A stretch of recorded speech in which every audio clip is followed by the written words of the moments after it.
বগুড়ায় একটি প্রাইভেট কোম্পানিতে চাকরি করত আব্দুল। সে প্রতি বৃহস্পতিবার ডিউটি শেষ করে বাড়ির উদ্দেশ্যে রওনা দিতে সেই দিন বাস সময়মতো না পাওয়ায় দেরি হয়েছিল।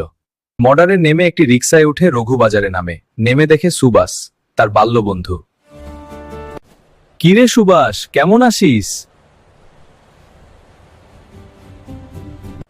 এই তুই, কতদিন পরে দেখা। হ্যাঁ, খুব ভালো আছি। তুই কেমন আছিস? আমরা প্রতিদিন ঘাগট পরে আড্ডা মারি, তুই খেয়ে চলে আসিস। তোর জন্য অপেক্ষা করব, কেমন? ঠিক আছে বন্ধু, তুই বললি না এসে পারি।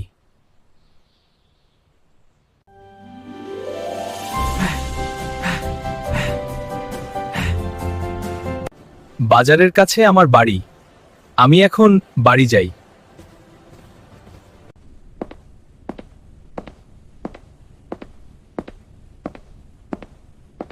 মা, বাড়িতে আছো? দেখো, তোমার ছেলে এসেছে। তুমি কখন এসেছ? তুমি কেমন আছো বাবা? মা তখন বলল, তুমি অনেক দূর থেকে এসেছ, তাই হাত মুখ ধুয়ে ফ্রেশ হয়ে নাও, আমি তোমার জন্য খাবার বাড়ি। বাজারের কাছে ছিল আব্দুলের বাসা। বাসায় গিয়ে তার মার সাথে কথা বলতে বলতে খাওয়া শেষ করলো।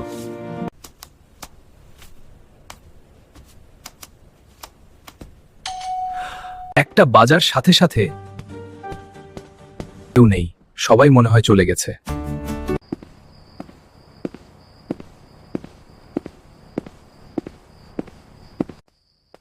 চাচা, আমায় এক প্যাকেট সিগারেট দেখতো। কি সিগারেট দিমু বাবা? রয়্যাল সিগারেট দেন চাচা। ঠিক আছে বাবা, এই নাও সিগারেট। কিন্তু আষাঢ়ের মেঘ এবং চাঁদের দুবিটা মিলে এক কালো আধার হচ্ছে, কালো অন্ধকার, আবার যেন পূর্ণিমা। এমন রাতে একা একা হাঁটলে ভূত প্রেতের কথা একটু বেশি মনে পড়ে। সে সুরের তালে তালে তার খুব হারিয়ে ইচ্ছে করে। মনে গভীর মনে হচ্ছে কোনো মাংস খেকো রাক্ষস যেন কলিজা ছিঁড়ে নিয়ে যাচ্ছে। লোকটি তখন ঘাগটপাড়া শ্মশান ঘাটটায় পৌঁছে যায়। কাউকে দেখতে পাচ্ছি না। সালারা কোথায় গেছে? কারণ গভীর জঙ্গলের পাশ দিয়ে পিছনে যাওয়ার ইচ্ছে করে না। কলা গাছগুলো নদীর জলে ভেসে যাচ্ছে, মনে হয় লাশ ভেসে যাচ্ছে। কে কাঁদতেছে ওখানে?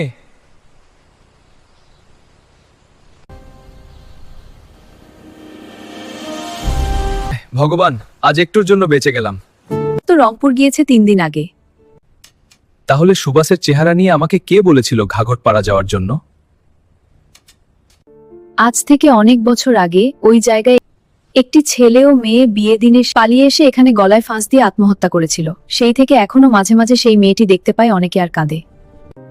আজ ও সেই কথা মনে পড়লে তার গা শিউরে ওঠে।